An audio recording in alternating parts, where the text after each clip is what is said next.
Welcome to Ethical Perspectives.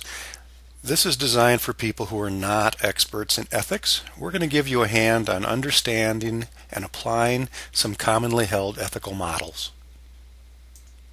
First, let's review some major ethical perspectives. We'll take a look at 4 commonly held models. Then we're going to read a case. We're going to analyze that case. And then here's the tricky part. We're going to try to apply the perspectives of ethics to that case. Hang on, here we go. Before we look at those 4 ethical perspectives, let's keep the big question in mind. What is good? What is virtue? This question goes back to the ancient Greeks and continues through the field of philosophy all the way today.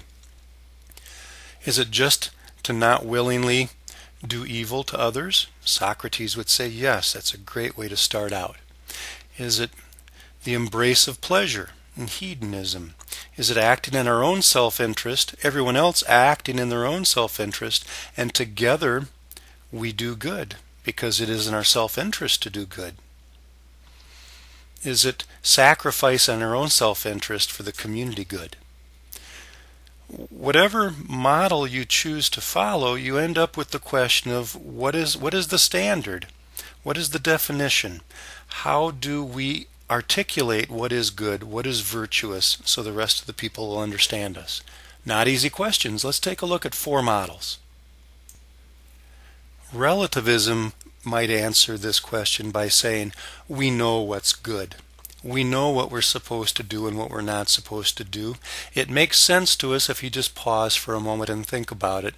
Common sense will lead you to the correct decision, the correct behavior. Each culture has its own standards. What is right in my culture may not be right in your culture, but that's okay. We all live in our own culture. Values are relative to the culture that we're in. Well, that's a tough one to accept all the way, because aren't at least some values transcultural? Aren't there some moral goods and moral evils which transcend our culture and are shared by humanity? It's a tough one, but relativism is one way to look at it. On the other hand, deontology would say that there are universal laws which should govern all of mankind, and that doing our duty, being virtuous, is doing what is morally right. Let reason guide you. It can be figured out, and we will arrive at the same conclusions. There are certain categorical imperatives. Imperative is a strong word. You must do these things. There's a consistency, a logical consistency to all of this in ethics. Immanuel Kant, is the big mover and shaker of this theory, and he is attempting to reconcile Judeo-Christian beliefs with logic. So those of you who have a strong religious background oftentimes will find that deontology is quite appealing. Those of you who pride yourselves on being practical people may be attracted to utilitarianism, the idea that the greatest happiness is going to come from the best solution for the most people. Now, sometimes individuals may need to give in to the needs of the community because, after all, we can't all be selfish. Sometimes we have to sacrifice things because it benefits everyone. Think of traffic patterns, think of economics, think of any field where we are trying to please as many people as possible, as many times as possible, with as little inconvenience to them as possible. You start to see the utility of this theory. Well, what happens with a minority then sometimes? What happens when the majority is wrong? That can be a big problem with utilitarianism. If you find yourself looking for a middle ground between relativism, everything being culturally specific, everything being equal, and that idea of a universal law, then you might be interested in pluralism.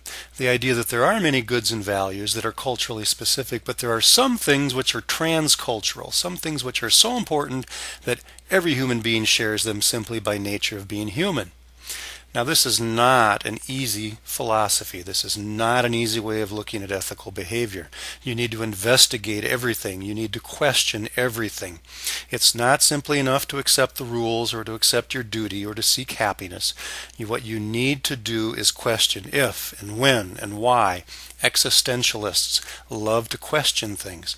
Not an easy way of looking at stuff, but if you are a skeptical person, this may be something for you.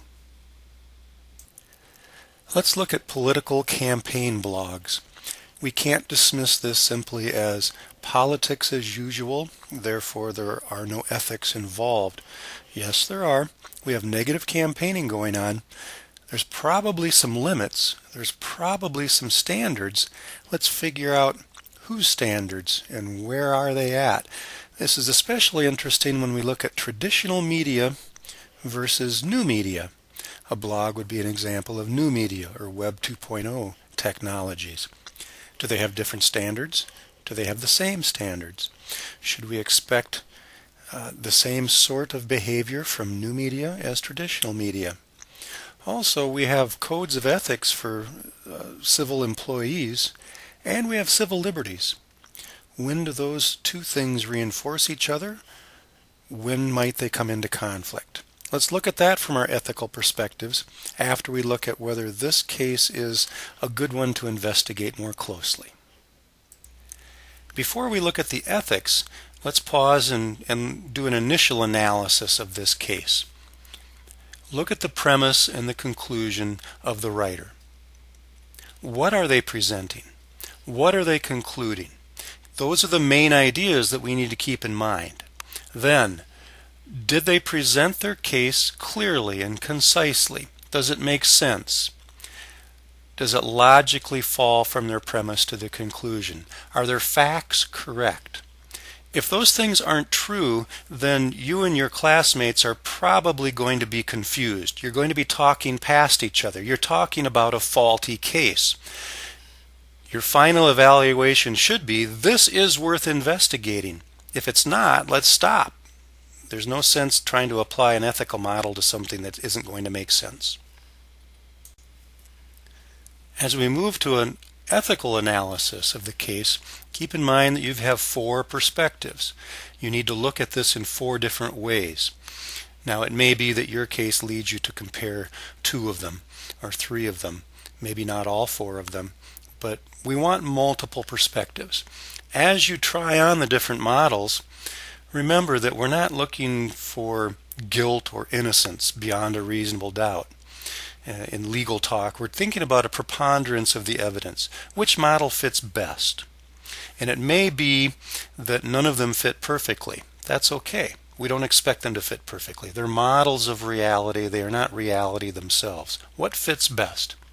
What standards are you using to judge this case? What standards are the people in the case using to judge their own behavior? Are those appropriate standards? And then, as always, return to the fundamental question in ethics. What is good? What is virtuous? And how do these 4 models help explain this case? I would be remiss in my ethical duties if I forgot to thank George Reynolds. He's the author of Ethics in Information Technology.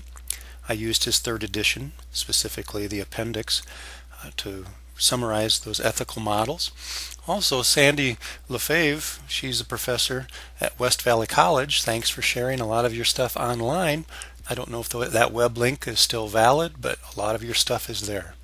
Also, my committee members at Ethical Insights, thank you for your feedback and insights and sharing your knowledge. Enjoy!